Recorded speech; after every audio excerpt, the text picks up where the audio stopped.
Казвам се Мария Дренчева, ученичка от 12-ти клас от Софийската математическа гимназия, златен медалист от Европейската олимпиада по математика за момичета. Още от малка математиката ме заплени с това колко е интересна и увлекателна, а сега, когато съм по-голяма, виждам какво голямо практическо приложение има тя в живота на хората и какво предизвикателство е.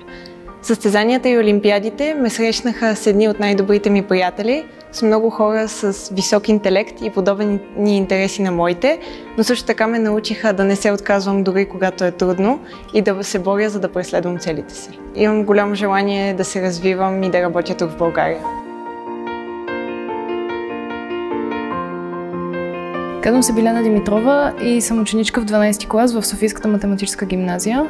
Като тази година представях България на Европейската олимпиада по математика за момичета, откъдето се върнах с сребърен медал. Избрах математиката, защото тя е много красива наука, която по един много абстрактен начин свързва и обяснява защо някакви неща работят по начина, по който работят, и има много изненадващи приложения в живота.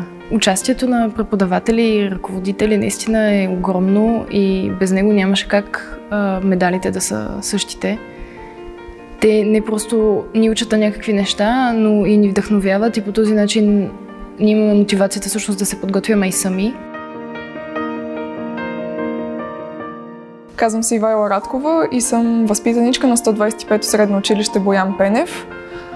Като през миналата 2023 година бях част от националния отбор за Европейската момичешка олимпиада по математика, която се проведе в Словения, и съм носителка на бронзов медал.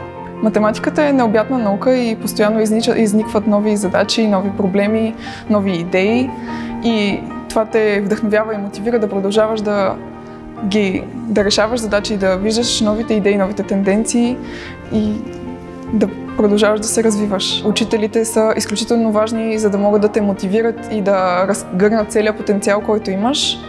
И всички хора, които са около теб и те подкрепят, също оказват много голямо влияние, и хората, които те мотивират, тъй като мотивацията е абсолютно водеща при подготовката й. Казвам се Люба Конова и за втора поредна година съм ръководител на отбора за Европейската олимпиада по математика за момичета. Също така съм преподавател и в факултета по математика и информатика към Софийския университет. Бих казала, че последните 2 години се представяме доста добре. От гледна точка на медалите имаме 1 златен, 2 сребърни и 1 бронзов. Обаче за мен това, което е по-важно, е, че всъщност, когато отиваме там, България е разпознаваема и нашия отбор се слави с добри задачи и всъщност с много красиви решения. Работата с момичетата ме мотивира всеки ден. Аз бих искала да отговоря скромно на въпроса дали се възприемам като техен родител.